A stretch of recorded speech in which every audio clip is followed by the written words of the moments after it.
Disebutkan di sini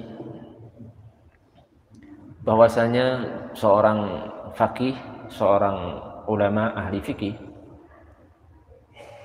itu ketika membahas permasalahan yang berkaitan dengan amalan akhirat itu tidak akan lepas dari tiga perkara yang senantiasa dibahas oleh mereka, para al-fuqaha, para ahli fikih.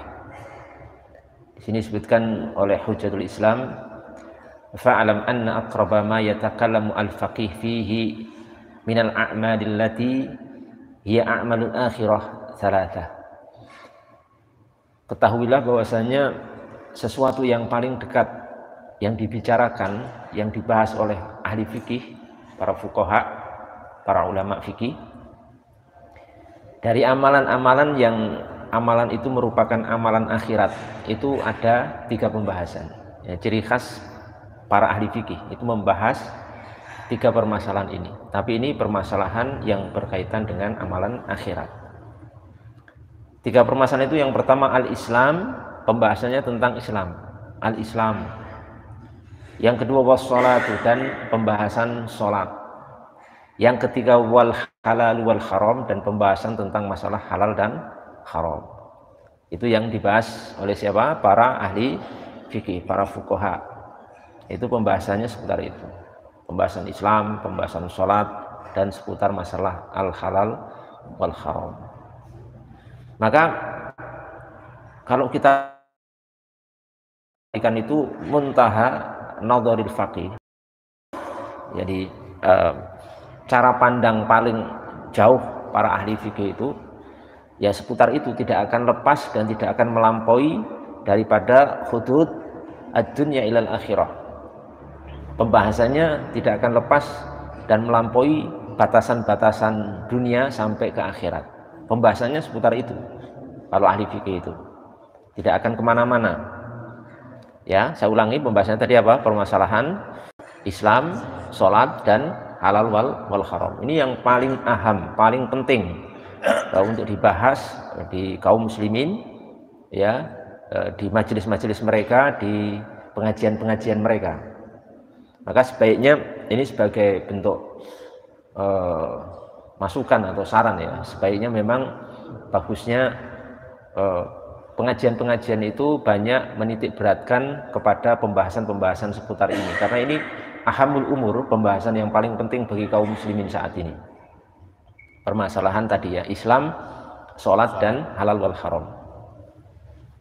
Contohnya sholat saja, ya. Saya tuh kemarin membaca sebuah riset yang menunjukkan hasil riset dari satu lembaga itu, bahwasanya kaum muslimin di Indonesia ini, walaupun jumlahnya mereka terbesar di Indonesia bahkan di dunia, tapi ternyata yang sudah sholat dengan yang belum sholat itu masih lebih banyak yang belum sholat. Cuma sekitar 35% yang sholat itu. Jadi yang belum sholat sekitar 70%-an. Bayangkan nih, kaum muslimin di Indonesia ini dengan jumlah mereka yang begitu besar, bahkan terbesar di dunia, tapi yang sholat itu baru 30-an%, sedangkan 70% itu belum sholat. Bayangkan ini. Makanya pengajian-pengajian itu cobalah menitik beratkan pada hal-hal penting seperti ini, karena sholat itu termasuk rukun Islam. Jadi Islam, bahas Islamnya, keislamannya, bahas sholatnya, terus baru halal wal haram. Saya tidak antipati atau tidak membenci pengajian-pengajian yang sifatnya seremonial, pengajian-pengajian yang mungkin lebih menitik beratkan kepada adanya aura hiburan. Ya, walaupun tentu tetap ada ilmunya, ya, tapi mungkin untuk menarik masyarakat itu perlu adanya skema pengajian yang enak dan disenangi masyarakat, ya, ada bentuk dan rasa hiburannya, jadi masyarakat itu mau hadir. Tapi ini jangan jadi titik berat, ya.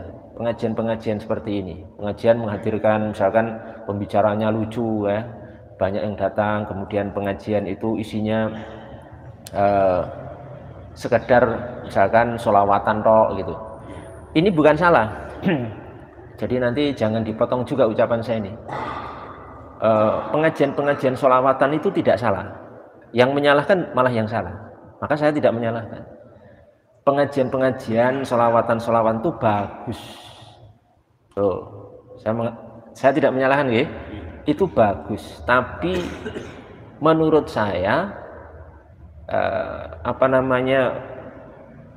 pengajian-pengajian seperti ini jangan dijadikan titik berat, titik fokus kita, tapi kita mengarah kepada sesuatu yang lebih aham dengan melihat realita kaum muslimin di Indonesia yang seperti ini kondisinya. Yang sholat saja itu baru 30%, 30-an%. Yang 70% belum sholat. Hadir di sholawatan misalkan, datangnya jam 3, padahal belum sholat. Sampai maghrib juga belum sholat, isya belum sholat, pulang udah capek tidur. Kan bahaya seperti ini. Jadi sholawatannya bagus monggo, tapi jangan sampai jadi sebuah misi dan visi yang utama. Itu hanya untuk narik masyarakat. Di pengajian-pengajian itu, di pengajian sholawat tekankan di pembahasan seputar 3 masalah tadi. Al-Islam, tentang keislaman, ini penting, pokok, karena ini menjadi titik ya, titik pokok, titik tentu antara Islam dan kufur, antara keislaman dan kekafiran. Yang kedua tentang sholat ini. Yang ketiga tentang apa? Al-halal wal haram. Kan kita sholawatan tapi campur baur laki-laki perempuan. Nah, ini kan perlu dikoreksi pelan-pelan gitu. Karena nanti kaitannya dengan pembahasan nanti tadi al-halal wal haram. Begitu. Ini harapan kita ya, harapan kita semuanya. Jadi saya tidak mengatakan sholawatan seperti itu jelek, bagus Pak. Sholawatan bagus. Namanya bersolawat kepada Nabi Muhammad SAW itu bagus. Kita sendiri yang nggak bisa sholawatan juga, gitu. Jangan menghina orang sholawatan sementara kita saja itu jarang sholawat juga kan. Kita jarang sholawat. Ini hari apa nih? Hari apa? Hari Jumat. Sudah ada yang sholawat tadi? Belum ada, jujur saja belum ada ini kayaknya, belum ada yang sholawat pada Nabi. Paling sholawatnya pas apa? Pas sholat tadi, nebeng pas tasyahud tadi baru sholawat. Sebelumnya belum, padahal Jumat itu dimulai sejak tadi malam. Tadi malam itu sudah Jumat, namanya Jumat apa? Jumat malam. Kalau hari ini hari Jumat. Ternyata dari sejak tadi malam sampai pagi ini belum ada di antara kita yang bersolawat. Lo belum sholawat kok ngejek orang sholawatan, itu tidak boleh.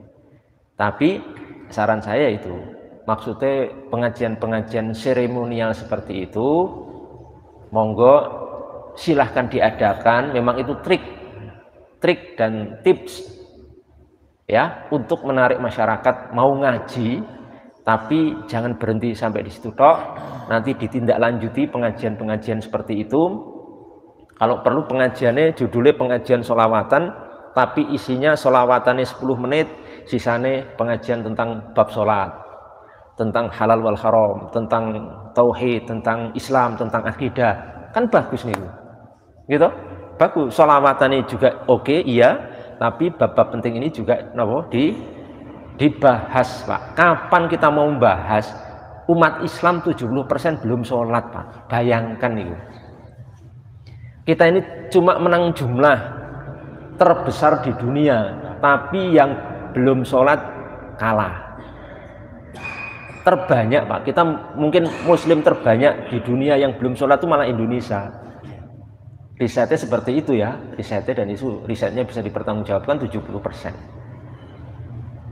Nah kalau kita pengajiannya cuma gitu-gitu terus ya, kapan bahas sholatnya? Yang nggak sholat tetap nggak sholat, yang maksiat tetap maksiat, dan seterusnya kan. Itu penting dibahas. Ya, dan saya tidak anti sholawatan, tidak menyalahkan majelis sholawat juga.